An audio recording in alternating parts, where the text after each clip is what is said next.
But it's great that you did such a great job, because at the end of the week, everybody was so happy and so kind to each other. For me, this is the most amazing thing, that everybody was so kind to each other.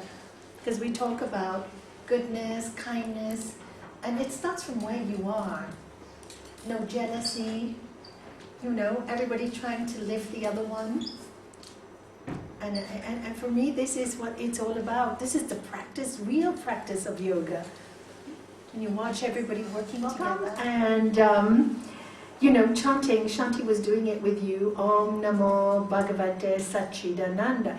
It just means Om Nama. Om is the primordial sound that touches everything.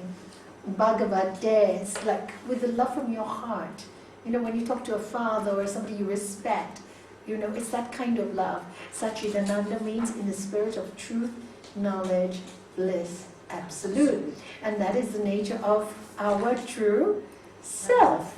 And that's how we're meant to live in this world, with this feeling, with this energy of truth, knowledge, bliss, absolute. But again and again, we're drowned by materialism, we're drowned by the news, we're drowned by advertising, we're drowned by, like he said, what people think. We're just drowned. And when you chant like this, you kind of reminded who you are and what you are.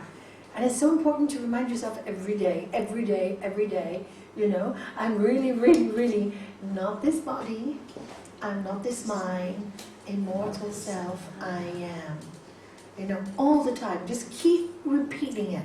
Because the subject matter today is called abandonment. And this subject matter was requested by a young lady I used to know, your goddaughter, and she said I could mention it.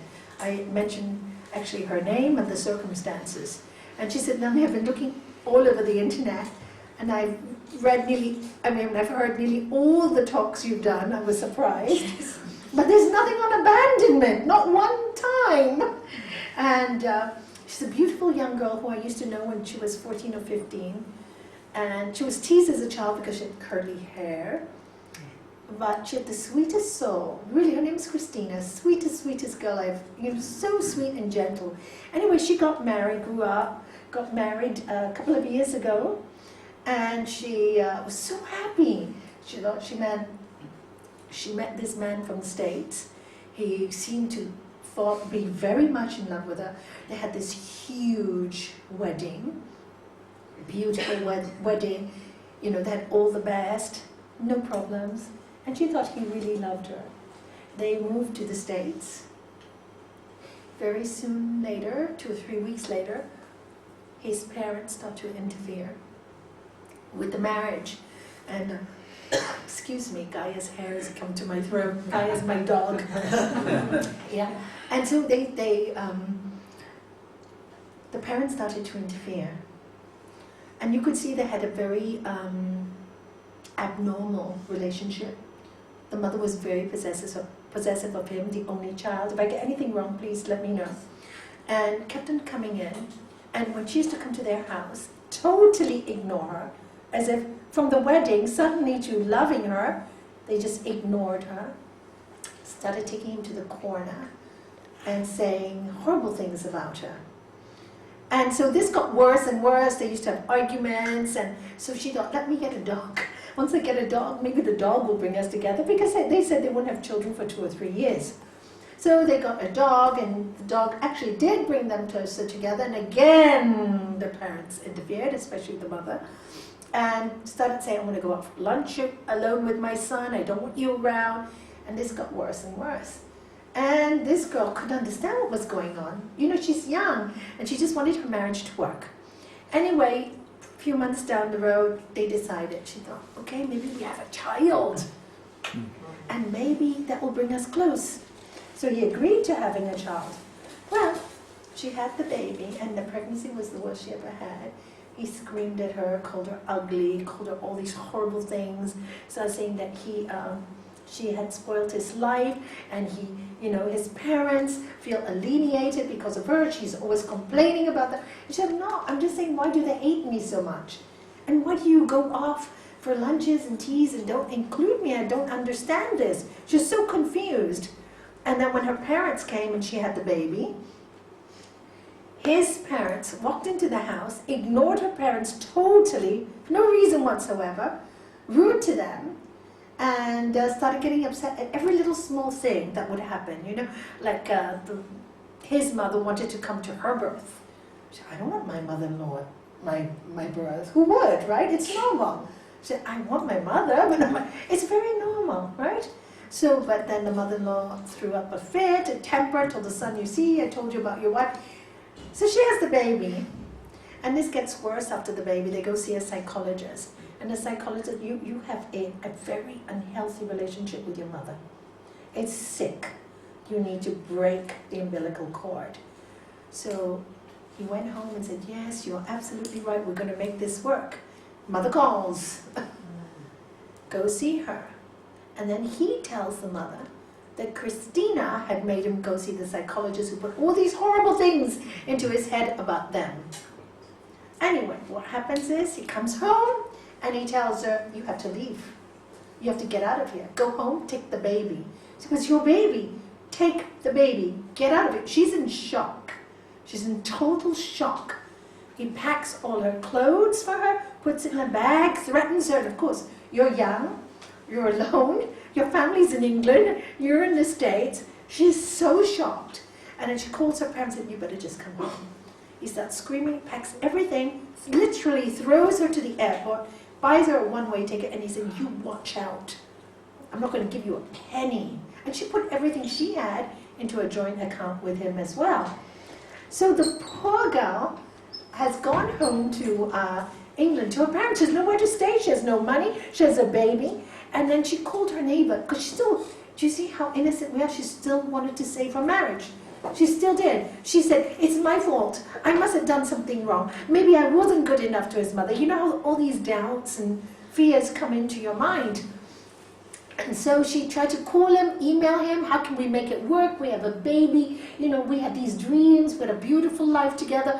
What's gone on? He wouldn't answer. So she called the neighbor, and the neighbor told her the day after she left, he took all the baby's crib and everything, threw it into the garbage, gave the dog away, just gave the dog away to anybody who would take it, and acted as if he didn't want anything to do with her. Now she's in a state of shock because she said, this is 1.5 years and all this has happened. I feel totally abandoned.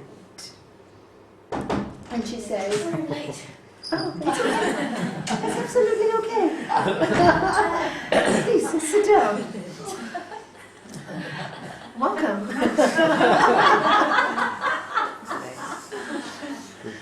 Nice to see you, Thomas. Is your mom coming? Yeah, she's Okay, she's parking the car. not sure what about it. She's already walking towards. Okay, thank you. I'm sorry I'm late. It's okay. It's so enthusiastic. I know, so much energy. So anyway, this is the feeling, right? I'm so abandoned. I'm in so much pain. She feels a lot of guilt for no reason. Can you see why she should feel any guilt? But she's trying to make it in her head that she must have done something wrong. And she argued with him. Because she argued with him, maybe created this process. And now again, on top of the pain that she's suffering from abandonment, she is facing her own feelings of guilt. And this is what I notice happens a lot of times with people. When something wrong happens to them, yes, sometimes we are responsible. But you must admit, this behavior of this husband is totally unacceptable. Totally unacceptable. You want somebody to, you don't throw them out like that. You don't throw your own child at 6 months out. It's unacceptable. So I wrote her yesterday, actually, because we've had a series of emails back and forth. And I said, stop the nonsense. I think you're saved. You know? Imagine the rest of your life with this man, up and down, and he has a relationship with his mother that is far too abnormal for me to even understand. It'll take a lifetime for you to understand. Thank God he left you, because you would have never left him. And you haven't abandoned him, he's abandoned you. Where is this guilt? Where is this guilt coming from? You did nothing wrong. And she wrote back, oh my God, I feel so much better. I said, no, you have done nothing wrong. It's so clear, make it so clear that he has abandoned you, threw you out of the house and got rid of you like that. So stop the nonsense and be grateful from this moment. You're going to suffer pain. Nobody can avoid this kind of pain. We all suffer pain. How many of us have, I'm sure many of you felt abandoned at one time of your life, your ex, you know, abandoned. But many people have suffered this feeling. I've had children whose parents have just, from the age of 18, said, go, get your life, and abandonment. And if they want to live life their own way, abandon. Rebecca told us of her story in a course. She didn't want to go to the path of Jehovah's Witness. She adored her mother. Abandonment. The mother said, I don't want to see you for 6 months now. Hasn't seen her. She's in stage for cancer. How do you think she's feeling? She said, my mother won't talk to me on the phone because I have a different way of being. So she's totally abandoned. You know, this feeling. And she adores her mom. And she knows her mother loves her. Do you see how ideas make people stuck? We need to, you know, be able to shift. It's all, can you see what's going on here very clearly? It's ego. Do you see it? It has to be my way or no way. And wherever you see this kind of ego in life, wherever you see this, walk away. Disregard. Remember what you studied? Disregard. Walk away. Don't stay in that energy field. Because many times, I think as human beings, we feel always guilty that we are wrong, that we have done something wrong, that maybe it was us. Yes, we must look at this. Maybe, of course, you know, it takes the other person. You have to put something in for this situation to happen. But in some cases, it's so clear. And I thought that before I go on the subject, I know I have a few questions to answer here, but I'd like to read to you something from the Gita that will make your mind a little bit more clear and not be so wishy-washy about what is right and what is not right. You know, in the Yoga Sutras of Sri Patanjali, he tells us very, very clearly what are the laws, universal laws. By the practice of non-violence, what happens? All hostilities cease. By the practice of truthfulness, all nature will serve you, right? It's very clear. By the practice of non-stealing, all wealth comes. There's certain universal law. You have that in the 10 Commandments. Thou shalt not steal, right? Thou shalt not covet thy neighbor's goods.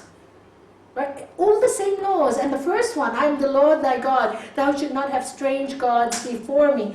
I am.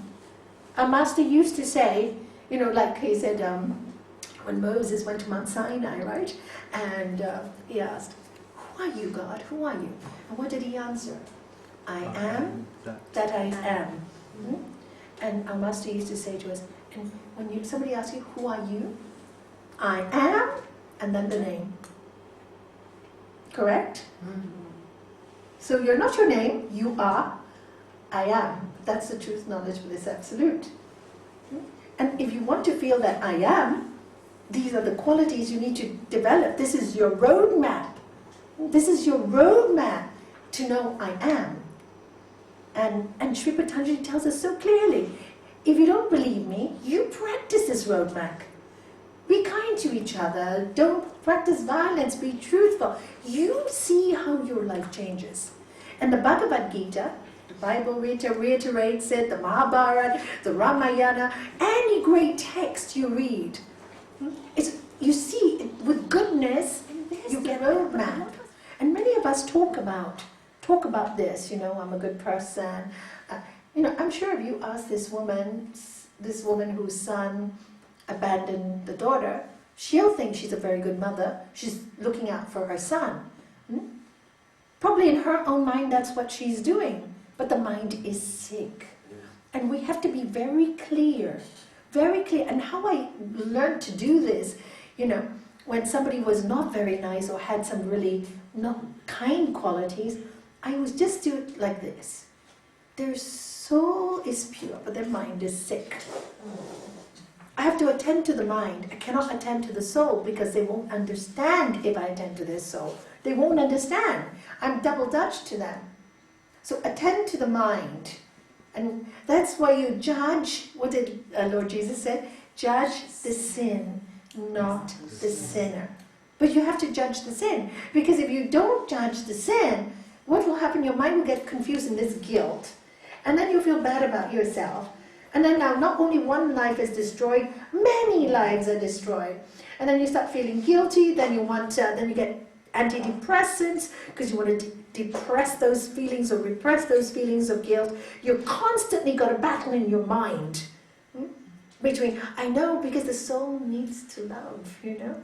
When the soul doesn't love, it feels empty. So we'll find a way to that love. And sometimes if the passageway is not clear, we go the wrong way, you know. And Sri Patanjali gives it to us so clearly. For those who haven't read Sri Patanjali, I've just mentioned a few things that he said. Just focus on that. And the Bhagavad Gita, I'd like to read to you a chapter. It's called The Divine and the Demonic. So that you know very clearly in your mind what is acceptable and what is not. Sometimes as spiritual people, oh, poor thing. No, not poor thing. Why should you take a stick and beat a dog like that? It's not poor thing. We have to protect that animal. If everybody goes, poor thing, doesn't know better, walk away, this is what's happened to our world in all walks of life. In banking system and in politics and everything, we've allowed ourselves to be so spiritually good that we've lost our common sense. Right? There's certain things that are not acceptable. And I think it's important that we understand them. Whether we are to do something about them, that's a different matter. Your nature will tell you that. But if it comes in front of you, and it comes into your life, then you need to be very clear about the way forward. Always try the path of giving the person many chances. But if you get beat again and again and again, you have to let go. And see what qualities you're looking for. Sometimes it's very grey. You don't know. I mean, not so bad. That person's not so bad. They've got really good qualities. There are lots of grey areas. So be very clear not to fall into the mud. Because if you allow yourself to go into grey areas, that person may, when you are in your gentle, weak time, they may squash you. Remember the story of the monkey and the bird? I'll tell it again for the newcomers. I hope you don't mind the old comers. In the forest, they lived a monkey and a bird, side by side. And in the summer, the monkey used to jump from tree to tree to tree to tree and play. And the bird, very dexterously, building its nest and working hard for the winter. So winter comes, it's raining, it's pouring, and the monkey's going, I'm so cold, I don't like this. And the bird is very comfortable in its nest. And the bird, out of the goodness of its heart, says to the monkey, monkey, monkey, tries to advise the monkey, monkey, monkey, in the summer you're just playing, and now, look, winter's here and you're suffering. In the summer, I built my nest, and now I'm so comfortable. And the monkey looks at the bird, what? You puny little bird telling me what to do? How dare you? And he goes to the nest and he squashes it and breaks it all apart. Do you see? We have to know where we can walk up to. When we need to step back. When we need to give advice and when we need to just keep quiet. Sometimes people are in that mode, even in our everyday homes. They're in that energy field. And if you say anything just to help them, they'll squash you. And they'll put you down.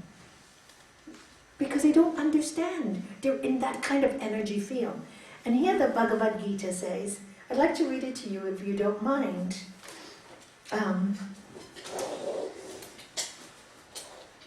The Blessed Lord said, Arjuna is the student, because his student has to go into war. Arjuna has to go into war because he's trying to fight for that which is correct.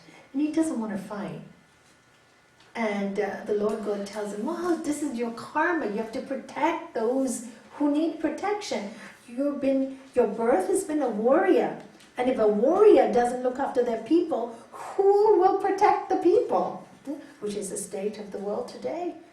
So much corruption in police forces, so much corruption everywhere. And if we can't trust the people who are supposed to protect us, who will protect us? Sorry state of affairs. This is why this should be taught all over the world, in every home, in every school, so that we build back our integrity, our honor, the simple way of being. And he says, these are the qualities of one who will attain a divine state. Fearlessness, a pure thinking heart, staying on the yoga path of wisdom, meaning connection with the higher source.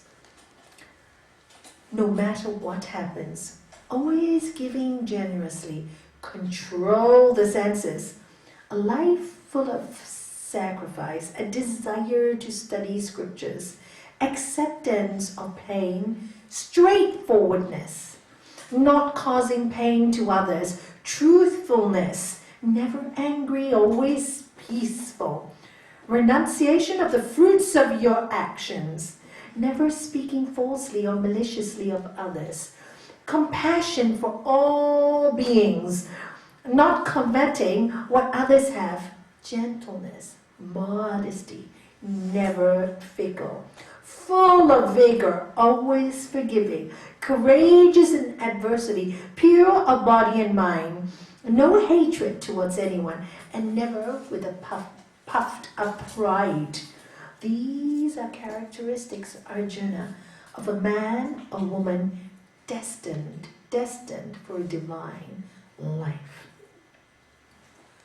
On the other hand, Arjuna, those destined for a demonic state meaning your life will be like hell, are ostentatious, arrogant, conceited, and ignorant of the truth.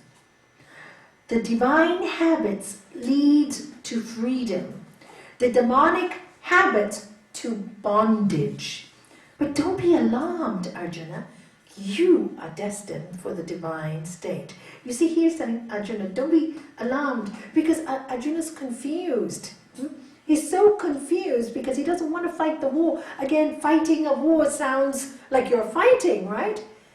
And he says, no, don't worry. Like this girl, Christina, asked me, right? She said, she feels so guilty. And what did I write to her? No, you have done none of those things. You've done none of those things. All you've done is try to save your marriage. All you've done is try to love him. All you've tried to do is explain to him. That's all you've done. And so don't get confused because you get scared. Maybe I'm like this, maybe I've got all these characteristics. There are two types of people in this world. Those predominantly with divine and those with predominantly demonic qualities. I have described at some length those with divine qualities. If you listen now, Arjuna, I will tell you of the demonic. Demonic people do not know right from wrong. They do what should not be done and will not do what ought to be done. You will not find purity or truth in them, nor upright behavior.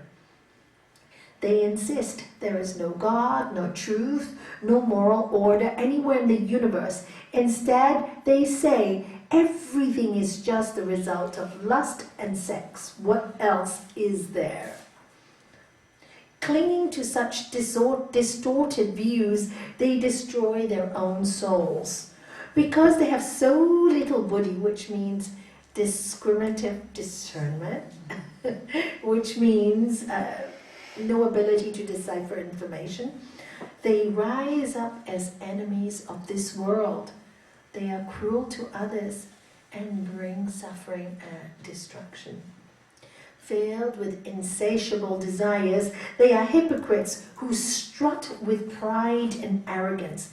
Because they are deluded, they cling to their evil ideas and pursue unclean ends.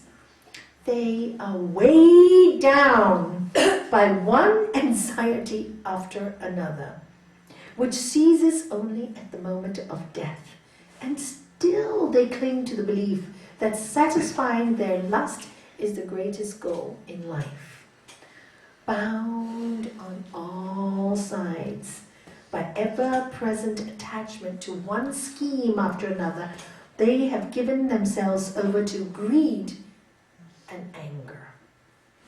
Thus they strive to amass vast wealth by any means, hoping in vain to satisfy their insatiable cravings for sensual pleasures.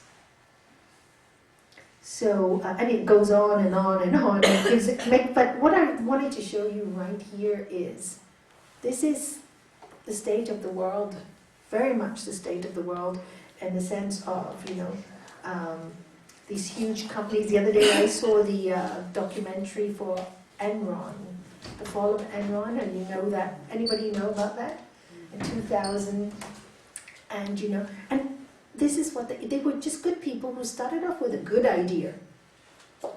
And then what happened? Greed, greed, greed. And then when they saw things weren't working, to save their own lives, to save their own company, to save their own way of living, to save their billions, they invented places where they were saying there was a lot of money. They encouraged people to buy their shares, etc., etc. I'm not going to go into the whole documentary. And gave a false illusion of what the company was. But what is false will one day come tumbling down, and it was like a house of cards, tumbling one after the other. The sad thing is, so many people who were innocent and worked so hard to make a living, all their money was lost. Well, we've seen it many times over the last few years with greed, with banks, with so many things. We've seen it in Cyprus, we've seen it everywhere. And so it will go on. And we, the people who are subjected to this, will always feel abandoned. This is a feeling of being separated and abandoned.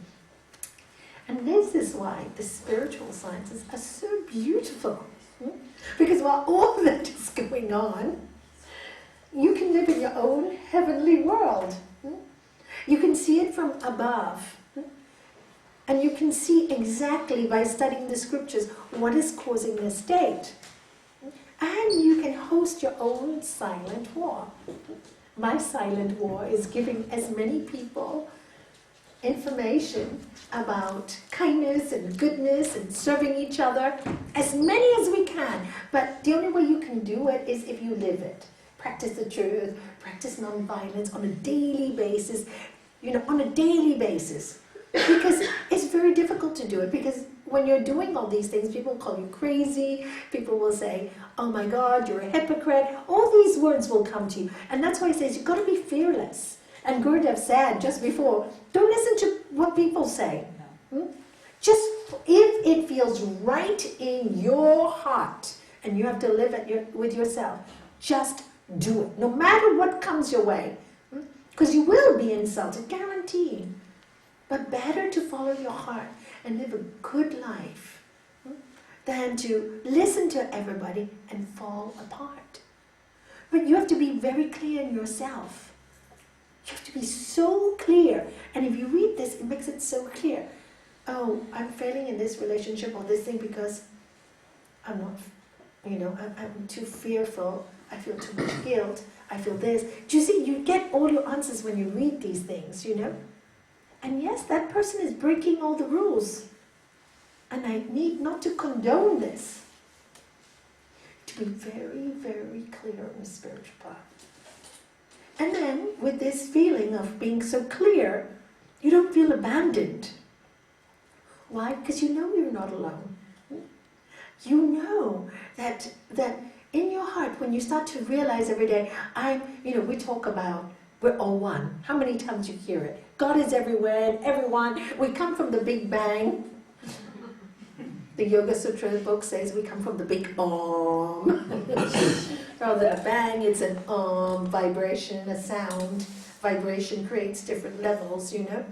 And we keep talking about this. But we need to create energy centers of this feeling. And then when a person feels abandoned, they'll say, no, I'm really not. I may be abandoned by the demonic ones, but there are great ones around who are divine. I'm not alone in my path for divinity. And when you do that, there's a peace in your heart and there's a joy in your heart. And there's not a fear, because goodness begets goodness. So always be in the company of the good. And if you ever get, you know, because people, like the Bhagavad Gita said, they will strut around and act as if they know everything. Pride is one of the biggest telltellers of that. People are very proud. I know this and I know that. Be careful. Don't let it impress you. Don't let anything impress you. Follow your heart. Follow your own judgment. It's cheap to talk. And these people are very clever at manipulating your mind and using you to make themselves feel right. You have to be wrong so they can be right. But look for these signs. They'll help you decide very quickly in your life. Many decisions you have to make. And you won't be so calm with your excuses. Poor thing, they did this. No, you did this wrong. You need to say, this is not acceptable. I'm willing to forgive you. Change it. And then you can even give them amount of time. 6 months, 1 year.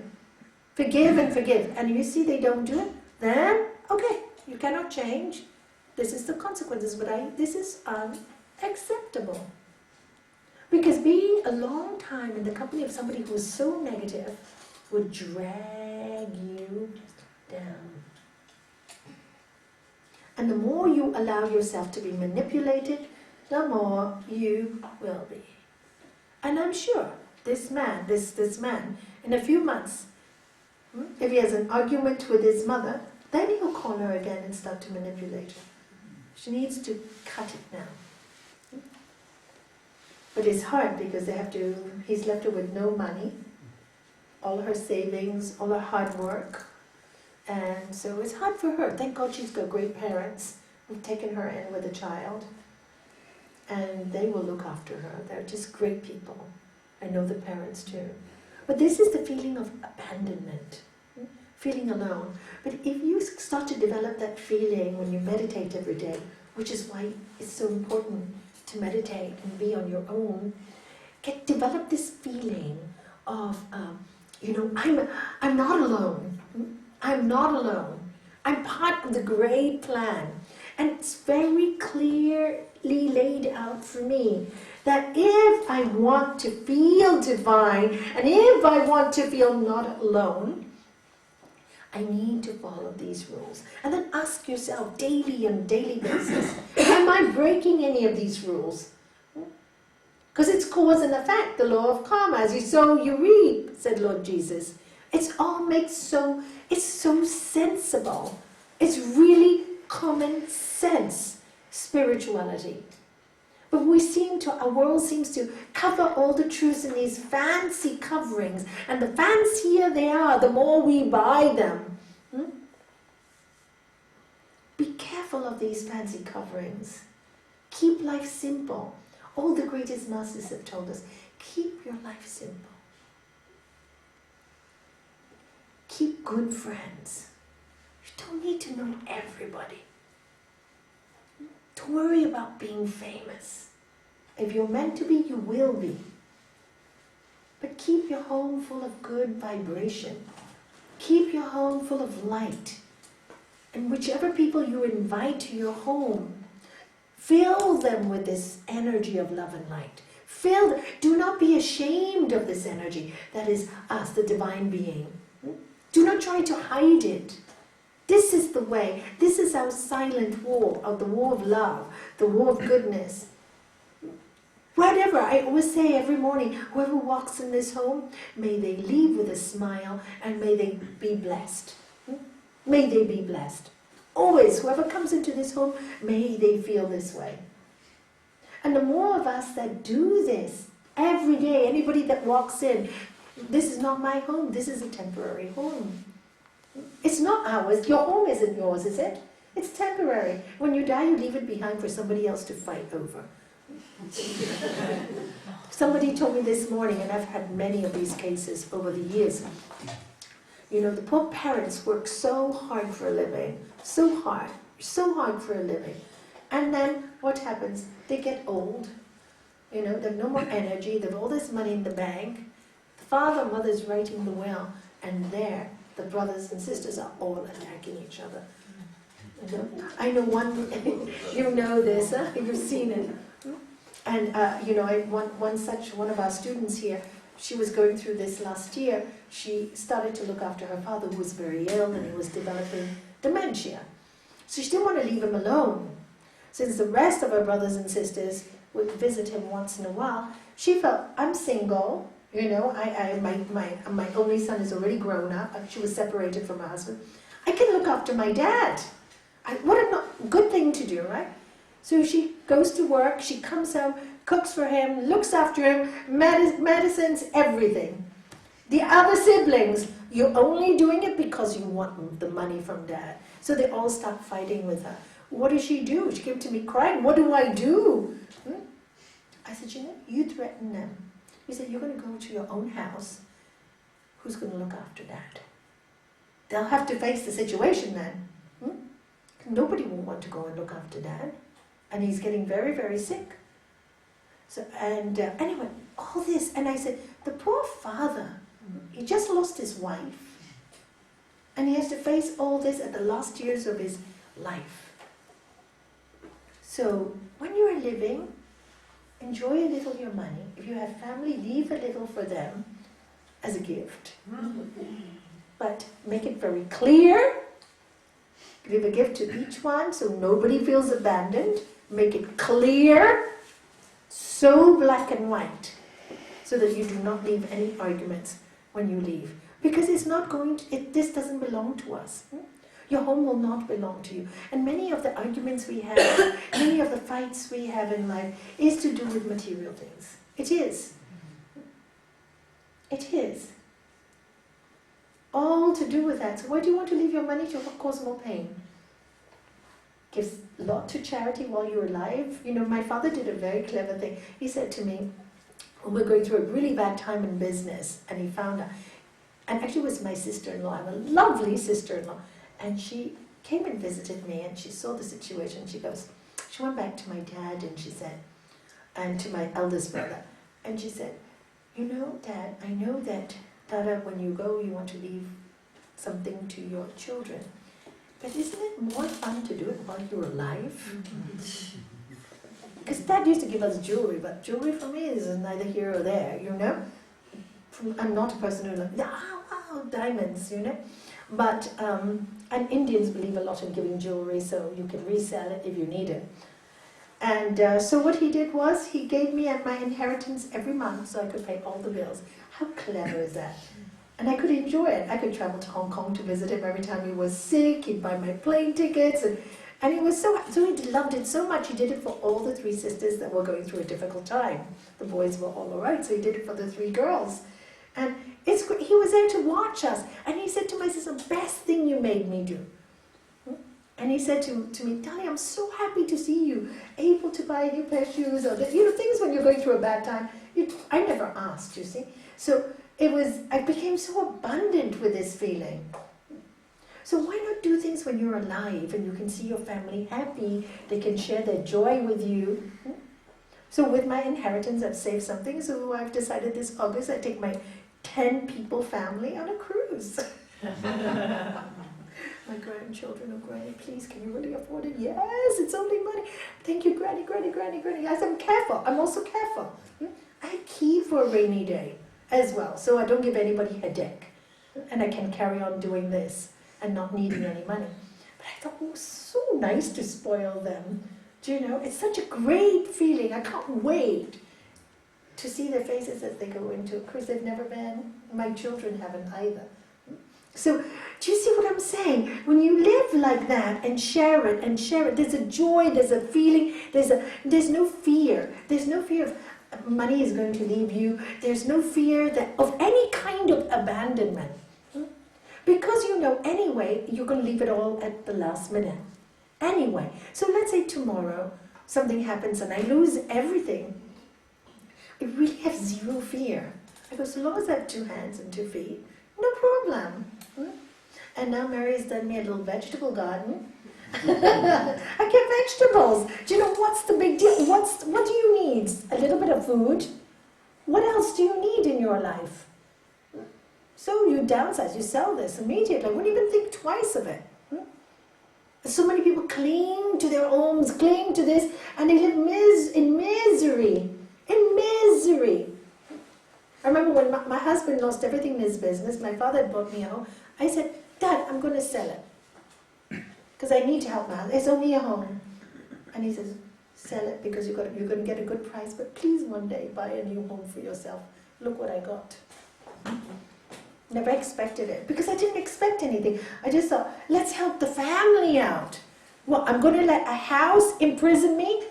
Then you abandon the person you love. Do you see what we do again and again and again? And that person feels abandoned because of money. We're too fearful where that is all coming from. There's always this feeling of towards everything, but if you can think everything is divine, I'm coming to you right away. If you think of everything as divine, and one day you're going to lose it all anyway. You're not fearful. And when you're not fearful, you live from a very happy place. You're not worried. Of course, always keep something aside for a rainy day. Now people are also foolish. They don't do that too. You need to do that too. They spend everything they have, every single penny. Always give a little to charity, keep a little for a rainy day, and the rest share and enjoy. Yes, Ole, you had something to say. You know, you gave me the name Arjuna, You chose it. which is confusing in a battle that is very confusing. Yes. I am there now. For 30 years I've been looking into these conspiracies and trying to expose what has been Can you done. all hear him? Okay. But No. Okay, thank you. at the moment I am in a situation where I know the identities of 2 people who have systematically eliminated and killed people. I know this sounds like a cheap film, but it's my reality. It's the way of the world. They killed around 1,000 people since the late 50s. They've been the head assassins of the mob and the CIA.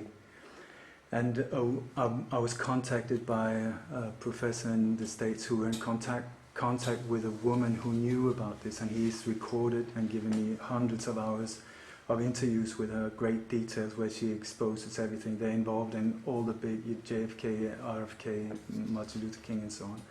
And they're still, even though they're old guys, they're still killing like 2 people a week until last week as well. Now this woman has disappeared who was talking to us. And I have the possibility now of exposing it. At the same time I have a family. And if I feel like totally torn, because if I don't expose it, and then if I expose it, do you see what I'm saying? And I'm confused. If it was only me, I would do it right away. Whatever I could to stop them. At the same time, Could your family survive without you? Do you feel this is the reason why you were born? Do you think by exposing those 2 people will really make a difference to our world? For the betterment of it? Do you think that by disposing those 2 people, I'm not saying more won't come in and do the same thing? I'm not saying disposing, I'm saying exposing. By exposing, well, they'll kill you right away if you expose them. That's going to But happen. Yeah. And they will replace those 2 with another 2. Yeah, but They the will be thing- always next and next. So the question you have to ask yourself is, Because you have the knowledge, But do at the you have same- the backing? Or are you just going to expose two people and ruin your own life? And it's going to make no zero difference. But Like at this the sa- woman. But at the same time, they're killing people on a regular basis. And they'll continue to do. The better thing to do is get people. If this was my calling, I would get very good people with a lot of influence. I would go back door to find out who I could trust. But this will take you time. I've tried for a year. I've gone People to the in- highest levels. We haven't been able to find anyone. Anybody you can trust. No, and the police is so involved in it, both in Canada and the States. It's sort of like, So what do you think you should do? Is a decision. What could give you freedom of living with yourself? I don't know. Destroying yourself, do you think it would really make a difference? Or do you think wait and wait till the opportunity is set there for you? Don't forget, in Arjuna's battle, he was thrown to the forest for 14 years, But where they tried to kill him and find him. And it was only after 14 years of hiding and running and escaping that the deal was done and he was allowed to go home. And when he got home, everybody knew that he had kept his part of the bargain. He lived after 14 years. There was a time lapse. So what I'm saying here is, sorry about the Mahabharata, I'm going into the Great War, which is, it takes hours to read and understand. Is it the time to do it now? I've been invited on a show that goes live and very big. So by exposing it in that circumstance, it would be out there, it would be away from me, it would be exposed to thousands. But then you will be exposed. No, but What I'm about your exposed family? anyway. If we kill your children to get... Yeah, but the thing is, if you get the spotlight on you, which I've got, that is a sort of like a safety line, because then it confirms, if something happens to me, then it confirms what I put out there. That's how people put themselves at safety. It's corruption, and you have to. It's a huge question. It's a huge question. The fact that you haven't just said yes and gone there and done it. It's on Thursday. Are you doing it? I'm asking advice. It's only you can answer this question yourself. What's your reason of When exposing doubt. them? Apart from that they kill people, what is the other motivation you have in your mind or in your heart, apart from killing the people? Because there's millions of people that killing people constantly. You're going after two people, yes, they're killing maybe 2 people a week. You know that, and that's wrong, we know that. But what is the other motivation in your heart that makes you to expose them? But they are just part of this whole thing that... Yeah, but that's a separate issue. That's a part of those things. But what is in your heart? And what was the reason in your heart you want to really do it? I'm confused. Right. Not So, only killing. so There's got to excuse be me, another yeah. reason. 1 second. You're confused. When a person is a little confused, you need time to sit down and meditate on it a little while. Don't make any rash decisions. Wrong time. That's how I would do it. I'm confused. If you are clear, then you do it. And the consequences you accept. And you're happy to die for the world, that's clear. It's clear, do you see? It became clear to Arjuna in the end. It became clear, but it took time to be clear. You're not clear. We never You got are to the end of the confused. Bhagavad Gita. Yeah, he fought the war and they won. They won. Oh, They that's won good the to hear. war. They won the war. Against all odds, they won the war. They won. So you have so much knowledge. You have so much. You could really make a difference. Go well equipped. Are you well equipped now? This is what I would do. Do you have enough armies? Arjuna had all the right people backing him. He had a wall of armies backing him. Do you have the right armies? Do you have a host of people who are there to, when you expose, pick up the the journey and make it worthwhile. You don't. So you will just lose your life for no reason, and they'll bury you, and people will forget you, and you will have made no difference. So my advice is, until you've got a backing of a great army, then expose. That's what Arjuna did. He went to all the good people, and he got the backing. This is a war against righteousness. We're going into battle. I need you on my side. Are you on my side? Yes, and I'm going to call my best friend who has influence, and he has the best game shooter. He's coming on our side. And that's how he built up his army. Only when you build up your army, and then he asked Lord Krishna to guide him, the highest in your heart, the one with all the divine qualities which you have. And you work in that divine quality for the sake of righteousness. Then you're ready. You're not ready now. What are you going to do to yourself? Yeah. When in doubt, do nothing. Don't do It's it. the old saying. Yeah? You're confused. You see, this is a decision nobody can make for you except you, because you have to live with yourself. Of course, we want to save the world. All of us want to save. I think every single person in this room wants to save the world. But be prepared to save it. Be well equipped. Everybody wants to teach Raj Yoga, but you have to know the laws and the science, and then you can teach it. Everybody wants to teach Hatha Yoga, for example.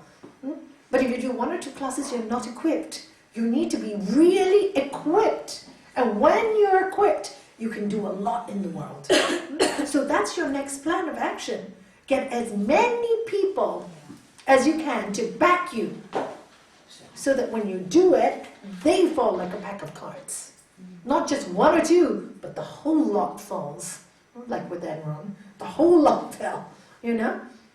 Make sure you're prepared to do that. I don't see you prepared at this moment. Yeah. And you would be wasting your life and your families for nothing. Yeah. And all of us will lose you. You Yeah. have to think how many people Go to the camera. you have to think how many people you're gonna kill by killing yourself, because we're gonna lose you. Yeah. You have to think, you have to put your own life in balance as well. Yes. And your Also, you family. could weigh And your up family. all the work you've done. I mean, I don't know about these situations, but in Yes. any situation, all the work you've done, if you were to go, it's lost. Yes. It's up to you to weigh up the Yeah. best way to use that asset and information, and only you know whether what It's to not do. yet time. I don't see a time. It's And too soon. Look at Not your yet state time. now. You're already losing your peace. Peace. And you're very nervous. I saw it when I walked into this room, because I know you many years, and I thought some tragedy has hit you when I saw your face when I came. And now you're allowing that to lose your peace. Don't. Yeah, you cannot fight when you're not in peace. No. Good answer. So there it is. And the world I'm is sorry, not I took it. abandoned. No, I'm sorry. And we don't feel abandoned. And the world won't. If you really, really want to make a difference, be really prepared. Remember that. That's the secret. Be ready for a good fight. Because it is a good fight. And you're going to win it. But you'd lose it now. And they might use you as a fighter to do the dirty work for some people to eliminate these 2 people. They might have put your head there on the plate instead of somebody else to expose them, because they don't care. Thank you. Thank you. Absolutely true. Absolutely true. Absolutely true. I have this question now. Isn't all sense of abandonment merely a mirror of our idea of separation from God? Absolutely yes. Absolutely true. Did you understand the question?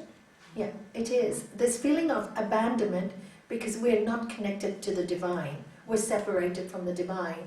And why we separated from the divine, as the Bhagavad clearly said, when you have fear, guilt and worry and anger, you are separated. And when you're feeling abandoned, you have all those feelings, so you are separated. If you want to get back into the feeling of non-separation, you go into a world of gratitude, love, and feel what you do have. As I told Christina, start to see how blessed you are to have your parents on your side, how blessed you have a safe haven to go to, how blessed that I know you're in pain now, but you've saved yourself from 20 years of misery with this man. You're so loved by the divine. You're going to feel the pain now. Your child will not end up messed up because they've lived with a father who's so narcissistic. You know, you are so blessed. Start to see that in your life, and then you get back onto the divine road, and you get back on the divine channel. But while you've got fear, guilt, worry, people manipulating, you're not feeling good enough, you will be feeling abandoned. It's very simple. The medicine is so simple. Of course you're going to feel the pain. Accepting pain for purification, says Sri Patanjali. This pain is giving me the strength, it's purifying me. I can't be pure when I'm living with this man. All I had was arguments and pain and suffering for 1.5 years. Thank God, you're free from that. At least now, in your home, you got love from your mother, love from your father, caring. Much better place to be. He's done you a big favor. Yes, Kelly. So you didn't receive much of that as a small person that can go throughout life with you. Yes, that's the feeling of abandonment. Until you resolve that Spiritual lack of connection. That's why we gave you the name Karuna. Well, you had asked the other day, you said, I don't know where it's coming from in you. Yes. What is this that you cannot be compassionate with yourself? And I really had to sit down and ask because I didn't know. Do you know? Yes, because my parents, they were divorced when I was 1. And I didn't see or know my father till I was 8. He didn't bother to There you go. come. And even then it was sketchy at best. And I've forgiven him and I love him. But Nothing to do with there's that nothing feeling. there.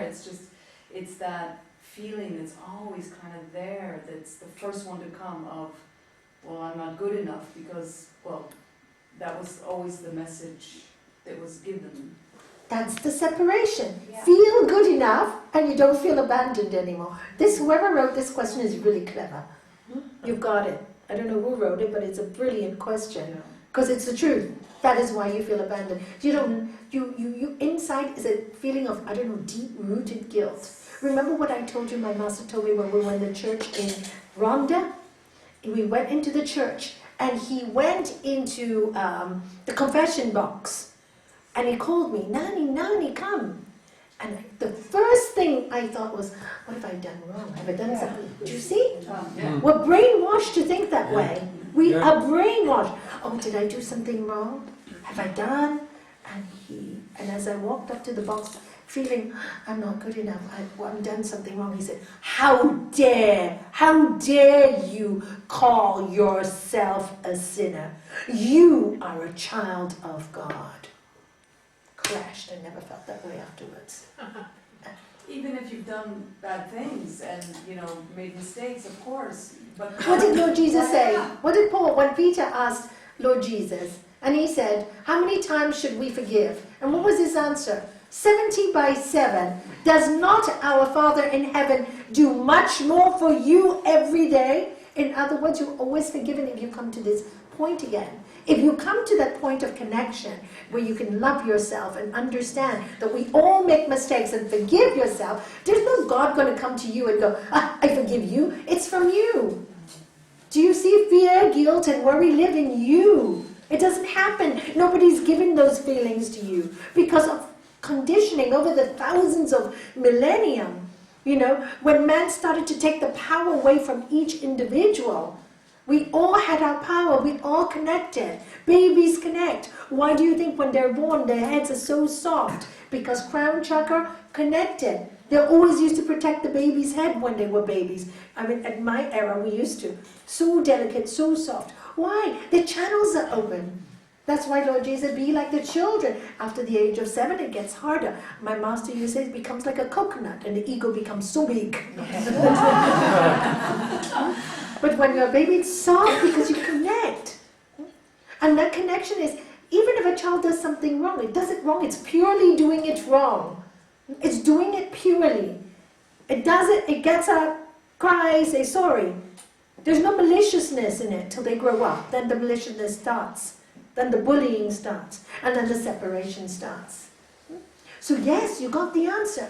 That's why you're named Karuna. When you can just really see that you're not responsible for things happen. And really get strong and use the power, Shakti. We call it Shakti. Shakti's force. And this is why you should build up your physical strength. Go to as many other classes or whatever you need. Run, walk, whatever is your love, swim. Build up your physical strength because your body is... And look how it's related. If you do exercise, the endorphins make you happy. Every person that sees me is depressed, do you know what I put on the first thing on their list? Prescription. I give them about 16 things to do. First thing on their list, exercise right away. At least 1 hour a day. I can't. Okay, 20 minutes brisk walking. And if they say I can't, I call their partner. Do you want your partner to get better? Yes. Well, this is on you now. You become their doctor. You want to heal your husband or wife? This is the way to do it. Make sure they do it every day. This is the medicine. You become the doctor. Then I also teach the partner how to do deep relaxation on their partner, how to talk to them, what to do, keep them animated, because they have to do it together. Because I'm 1 hour a week. They're living them every day. Every day. So give all the techniques. I give you all the techniques when we do the Sri Patanjali, and I'll give you as many techniques as you want, but do it in your home. Treat people yourself. Don't send them to a doctor just to put pills. That's abandonment to me. It's a quick way out, and it's not a quick way out. Because everybody's gone that way, have suffered. The other partner's gone crazy living with them. So bring yourself to whole. When we are whole, W-H-O-L-E, we're in the divine. And there, Sri Patanjali tells us, the Bible tells us, all the spiritual. Buddha speaks about, the Buddhist tradition, the 8 right ways of living. Right action, right way of making a living, right meditation, right words, right this, right the 8 things it lists out to do, to live a happy life. So just follow it. Now Buddhism becomes so much stuff in it. It was so simple when I was a young girl. Now it's you have to do this and this body, this body. I don't know, they confuse everything that is beautiful. Same with yoga. The word yoga means connection with the divine. Oh, you can't get connected if you don't do this posture. Well, what a lot of anybody can get. Yoga means connecting with your higher self, any way you choose. And when you do that, you don't feel abandoned, because you know you're not alone. You actually connect to that source, what we call God, or whatever you want to call it. You connect. But you cannot be in fear, guilt, or worry. It breaks. Every time things are not working for you, this is how I did it in the early days. What's blocking me? Fear was a big one. I was scared of everything. Frightened of everything. Boo, and I'll cry. Oh, I had a long journey ahead of me.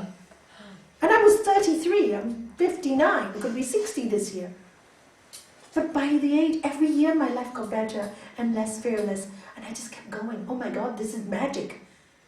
Because I started to approve of myself more and more and more. And I kept saying, you're a child of God, you're not a sinner. Got it? You're a child of God, you're not a sinner.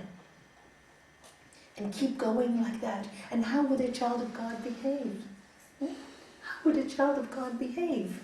If there is such a... It's energy, that energy, that what's everywhere, the prana we call it, the chi energy, is made from truth, knowledge and bliss. Know yourself. It's so simple. Know yourself. When you scream and shout, you don't like you. Isn't it true? Isn't it simple? When you're angry, you can't sleep. When you're confused and full of guilt, should I, should not, you can't sleep. So bring yourself back to a place of quiet and peace. When the time is right, you will know so clearly, I'm ready. And your family will also be ready. They're not ready. You're not ready. And gather the armies. Prepare for more love and kindness. Everybody admires you because you've stayed there. Go into fear mode, it will disappear. Are you clear? Make it very clear. So, let me just drink some water. Talked so much last week. I did too much. And next one. Do we not all have an issue of abandonment? because we are born, or from the time we are born. Yes, many people, most people have this feeling. I don't. Do you have an issue with that? Not at all, but many people do. And sometimes not from the moment we are born. Sometimes life, like in Christina's case, right? Excuse me. Do you want some hot water in there?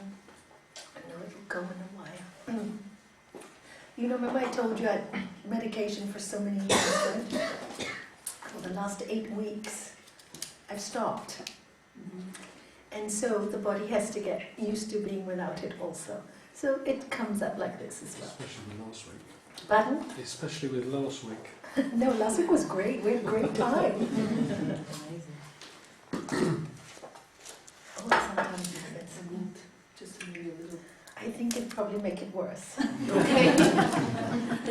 Thank you for your kindness. It will be fine. See, this serotype is a powder that I've been using for nearly 30 years. It's cortisoid, and I stopped 8 weeks ago. So the throat area when you blow in, it's probably, detoxing all of this. So it's been like this for many nights. I don't sleep too well. But it's good. I have to go through it. Yeah. I have to detox. So you have to go through pain, right? So I don't normally like to say, but today it hit me in the class. But normally it hits me at night. Nalanie, can we do an home travel about 3 times for you, baby? You Oh. always give us so much. And then you can rest your voice. You love heels. I would love that later, because we also have to pray for Alan and a few other people, so thank you. But I forgive me for not doing my job so well. Oh. In your deepest, darkest hour, I will not abandon you. Who wrote this lovely prayer? And that is the truth. In your deepest, darkest hour, I will not abandon you. And that is the absolute truth. When you start to feel when you feel the love of whatever it is, whatever word you want to use, when you really feel that love, you just know you are so safe. Being humans, once in a while we fall off the cliff. And when you fall off the cliff, these are your darkest hours. Tell yourself, it's just temporary, and this too shall pass. Remember the time, the last time you were in trouble, and how you were picked up. Remember how you got through it. If you look at your entire life, the amounts of times when you thought you wouldn't make it through, you have. Isn't it quite incredible? All the things we've been through our life, the worst moments, we've gone through it. What does that tell you? It's all passing. This too shall pass. It's all passing. All passes. All passes. You have to surrender when you have that Correct. feeling. That's so important. Absolutely. And we're never abandoned. We cannot be. We're energy, we're space. So it's all mind stuff. We're made out of atoms. When we lose the body, we're just going to be out of this body, and we're going to be atoms, energy. We fill the air. We abandon ourselves. And the moment we abandon ourselves, we need to connect. Connect, like I said, use good people to connect with you. People who love you, who admire you, who bring the best out of you. Not say, poor you did this wrong, and do it this way, and give you all the advice. You don't need to hear that. You just need to be loved for who you are. Nothing else. Laugh a lot. Watch comedies a lot. I think that's why God created comedies and music, and why we've got so much culture, beautiful things around us, don't we? I'm still determined that this area we need to bring more culture here and bombard this place with joy. Because when you have all this wonderful thing, your mind will go, we're here to create and make it a beautiful world, not destroy it. Like these people. So if the force of goodness, if the force of creativity, if the force of art in each one becomes stronger, then the other force has no more power over us. It has no more power over us. So become strong. That is my wish for all students. Just become strong. And you'll feel connection with the divine. Everywhere you need courage, you need courage, you need courage. What do you need courage for? To be simply you. Simply you. And the real you is truth, knowledge, bliss. Absolute. It's that simple. And go back to that each time. You know, one of my favorite chants used to be, you know, when I had a lot of physical pain, fractured my foot, Shanti was with me twice, and operations, asthmatic attacks, pneumonia. I used to say, I'm not this body, I'm not this mind, immortal self I am. I'm not this body, I'm not this mind, immortal self I am. Sing with me. I'm not this body, I'm not this mind, immortal self I am. I'm not this body, I'm not this mind, immortal self I am. You're immortal. Do you know what that means? You cannot die. Energy cannot die. This is only a short phase in your life. There's millions of lifetimes you may live. Billions. This is one adventure. Make it good. Make it fun. Make it full of joy. You know you are failing in divine when you're not in those things. And that's why I love this master. I keep saying it. When he was the only spiritual person I met who said, did you know happiness is your birthright? Why are you suffering? Don't you know that? And I loved it because it made sense. Why would we choose to come to earth unless to be happy? And what do most of us do? Focus on the negative. Focus on the pain. Focus on the suffering. Yes. Some people Tara. take some people take that to extremes though. I deserve to be happy.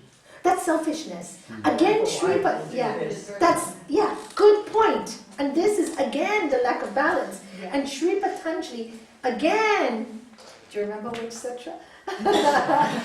Tells us, how do you know that you're not taking it to extreme? When you become selfish. And when you become selfish, notice your life becomes painful. Notice. Just notice. When you become selfish, you are not happy. Just look at it. I need, you know, I have many, many students in the past. Oh, you know what? They tell their children, I have to go to my yoga class or my dance class. Eat your food quick. Eat your food quick. Kid has ADHD. You know that, right? Why does a child have ADHD? Because the mother's always shooing it away. So it's always coming for more attention. What is it asking for? I need you, Mom. And you're just from, for what? For you. And then you go and tell everybody, here is peace. And your child is suffering. Do you see? It's a crazy world. Haven't you seen that? I've seen that. So many teachers would disturb kids. But it's my time, Nalanie. It's good for my soul. Then don't bring children in the world. Don't bring children in the world. Why do you bring them? You bring them, you brought them, you had a ball, and you created a child, and now it's all about you. You bring them, you need to nurture them. You plant a seed, you need to nurture it. The time will come, they will grow up. The law of life is so perfect. They will grow up, they will want their own independence. That's when you practice non-attachment, and then you start to create another kind of world for yourself. It's so perfect. It's so perfect. You've done everything. You've made your living. The kids are grown up. They've gone to school. And if you treat them like that, when you get old, they'll look after you. Do you know what my son was the saddest when my husband died? You know what he said to me? Mom, Dad didn't give me enough time to buy him that Mercedes. I wanted so much to buy Dad after all he did for us with our education. He didn't give me enough time to do it for him. He's frustrated. It was his dream to buy his dad the best car ever. It's that, I mean, you know, he still feels, I wish I should have worked harder after university. I spent maybe too much time going to this place and that. He didn't, he went straight to work, he never went anywhere. But in his heart he feels like that. And I have to tell him, you gave your dad the best Mercedes of all by turning out to be a good father, a good husband. You're a wonder and a good son. That's the best gift you can give him. But you see, when you do things like that and you nurture them, they nurture their other families. And we create nurturing and love. So how do you see? Absolutely right. There is a selfishness, and that's not spiritual. Real spiritual, I read sacrifice, did you hear? It's sometimes you have to give up things that you really want to do. But you know it's helping the higher order of things. There's a selflessness in it. It feels right. It feels right. It might not be easy, but it feels right. Sacrifice is never easy, but it feels right. When you sacrifice of your time, for example, to meditate, you sacrifice your time. I never took my kids' time or my husband's time. I got up 1 hour earlier. Do you see? I didn't take anybody's time. I did it 1 hour earlier. So I had to wake up. I'm very grateful for the habit I developed. Do you see what I'm saying? It's not, you don't go into people's time and then you go, oh, I have to do this for me. There's selfishness in it. Savitri, Cheyenne said something really beautiful the other day when she gave her talk. What did she say? She said, I'm not very good at communicating.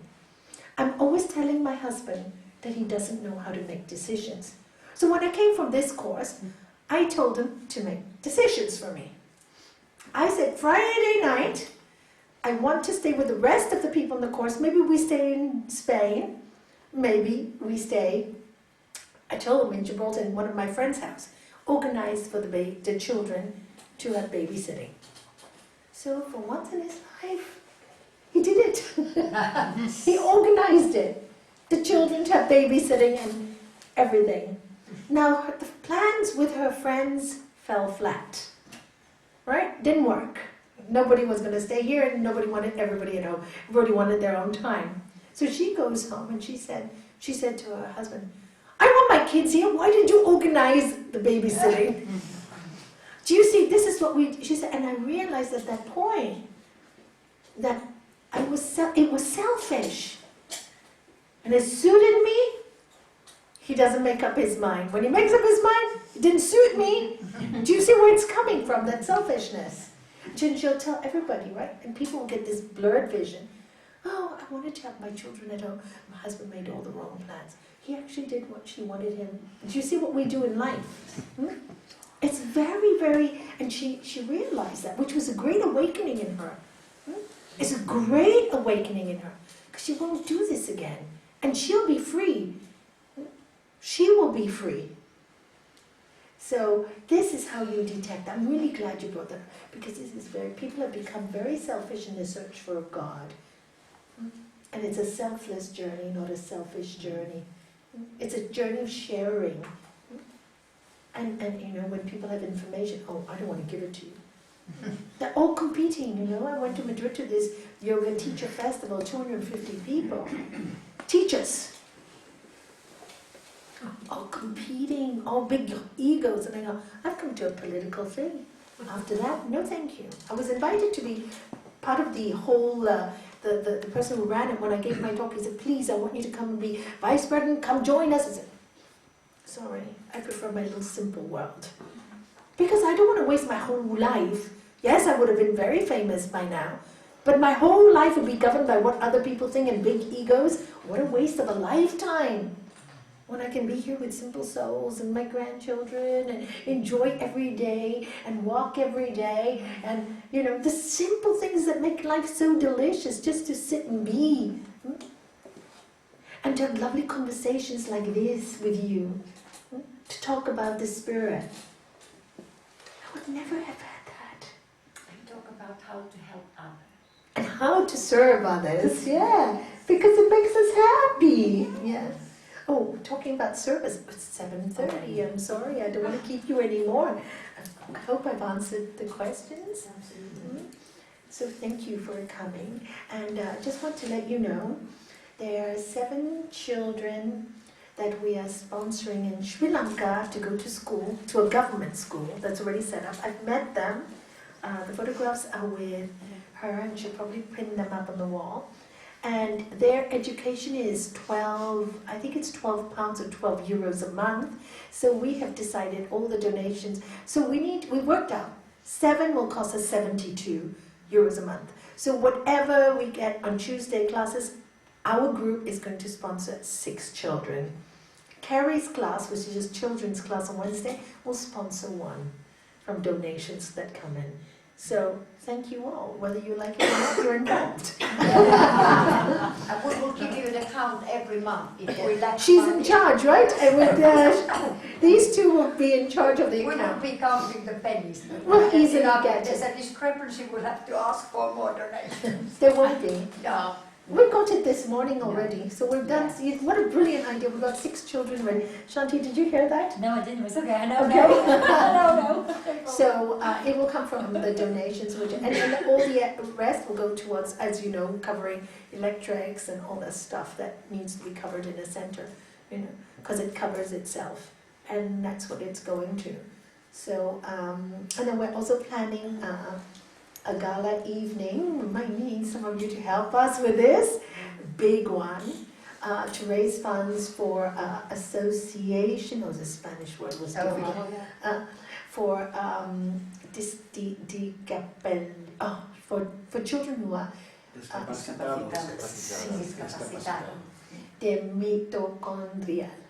mitochondrial disease, children who suffer from mitochondrial disease. What is that? What my granddaughter has, it's the energy in the cell. It doesn't create more energy. So there are many different forms of mitochondria, but not much is known about it. It's only now getting to be known. And they found it exists in the chromosome, the DNA, and if they can pinpoint it, they can help a lot of children. What we do know, like in the case of my granddaughter, that absolutely early therapy, physiotherapy, speech therapy makes a huge difference. Now, in our case, we are very fortunate. We have the means to do this, to give them, to pay for this treatment. But in many of these families that we meet, they just can't afford the layout of the money. And I remember when we went to the government hospital first in Malaga, when my granddaughter was a year, and the doctor actually said to my daughter, "This child will never improve. Don't expect anything from her." And I looked, and my daughter cried with my son-in-law, and I looked at her and I said, "You are wrong." I said, 6 months ago, you said she will never sit. She told my daughter that. And she was a year and a half. And I took Talia, and she couldn't really sit, but at least she could sit on her bum 6 months later. So I put her on the desk of the doctor, and I said, "She's sitting. She is sitting, not perfectly, but she's sitting. And don't you ever tell my daughter that again. Don't take hope away from her." And I realized how many people must be doing this. And how many people must be losing hope. So we want to help as many people to get hope in life, you know?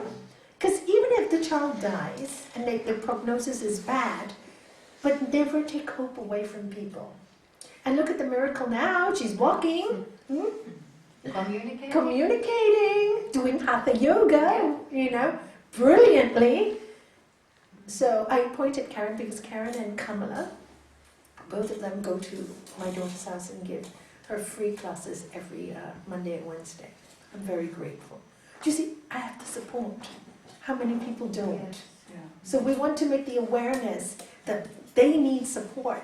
That many women and men very alone, very abandoned in this case. And there's so many children with mitochondrial disease. I'm shocked I didn't know that. So we're hoping to have a gala dinner organized by SIS team, and we'll call you because we think we want to make it really quite a big affair. Because we need the rich to come to get their money. I'm being totally honest. We're being totally honest, so we're going to do it really well, because without them, let them use their money to serve others is great.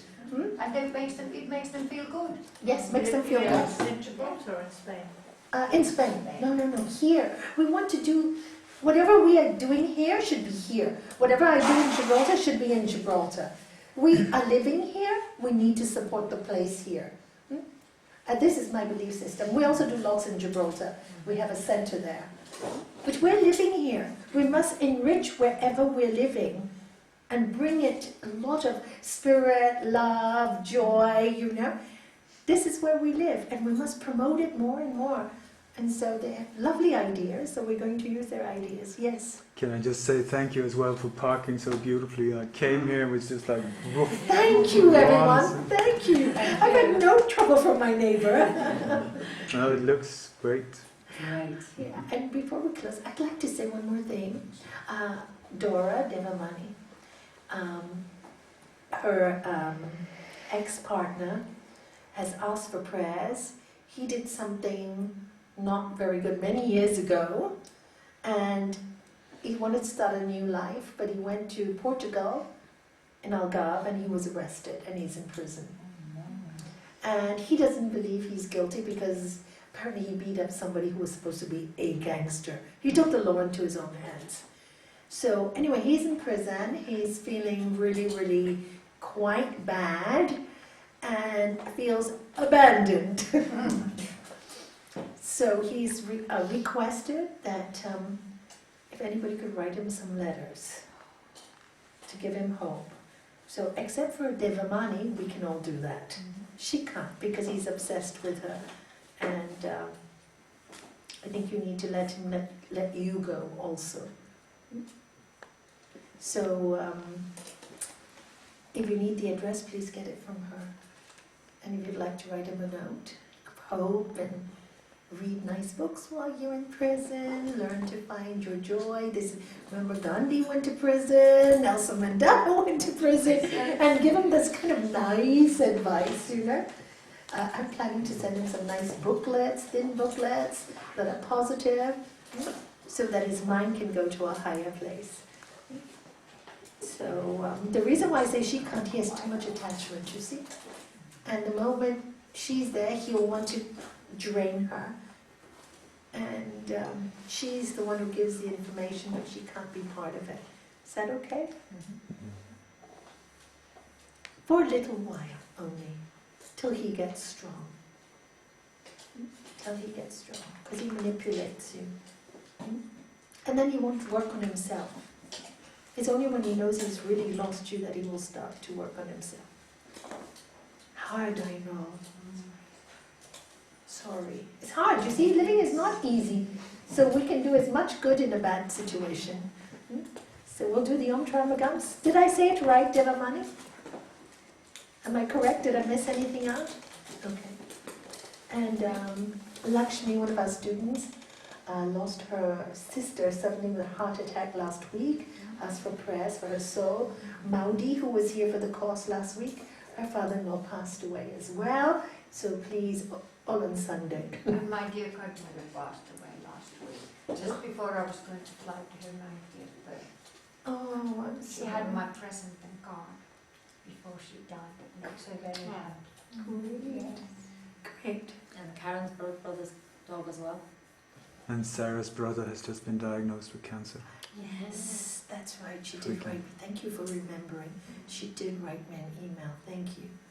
And Challenging times.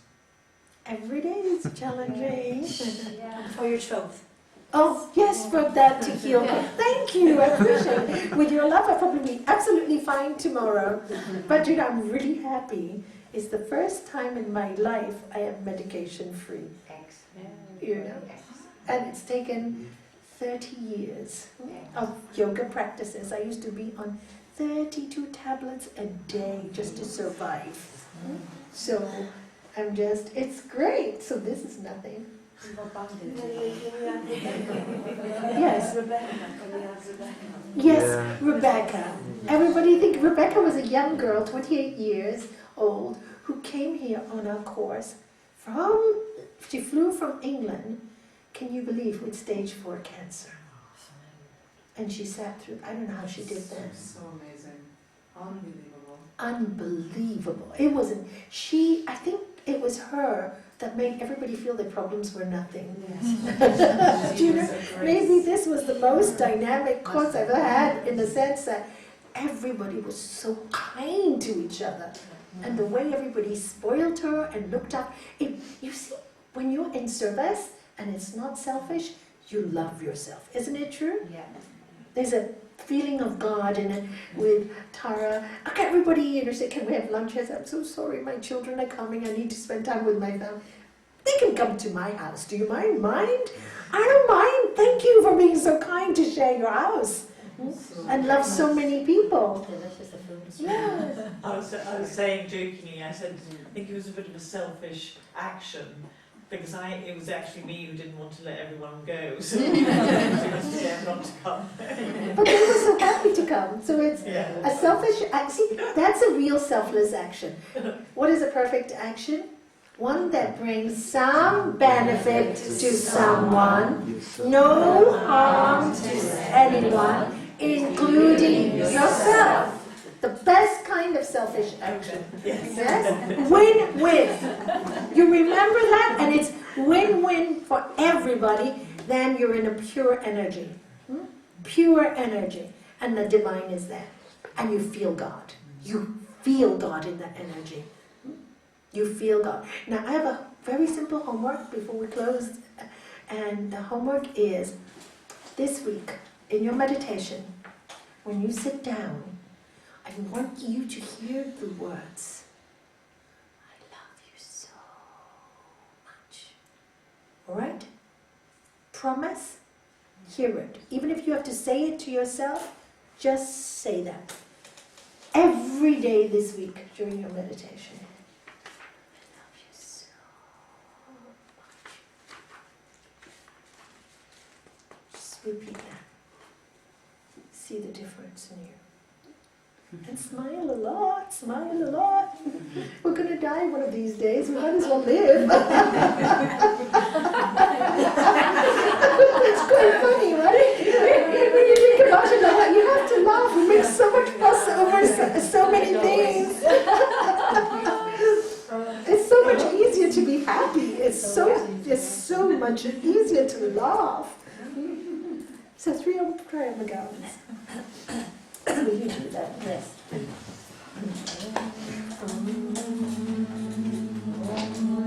Ayam Vagam Yajamahe Sugandhi Pushtivardhanam Urvarukamiva Vandanam Mrityomokshye Mamritat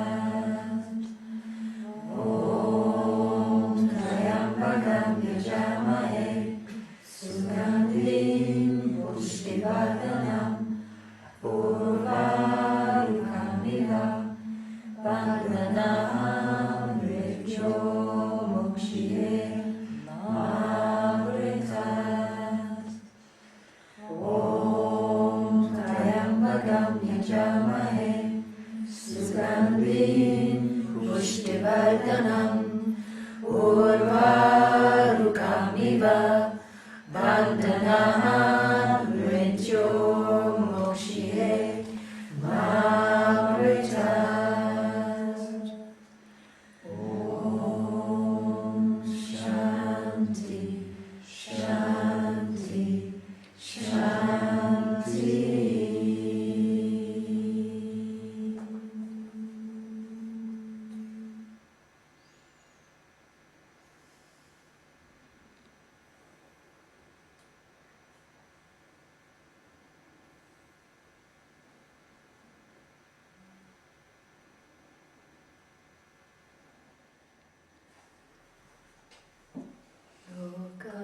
Samasta Sukhinu Bhavantu. May the entire universe be filled with peace and joy, love and light. May you all be filled with peace and joy, love, light, laughter, wisdom. Shanti, Shanti, Shanti, Shanti. Jai.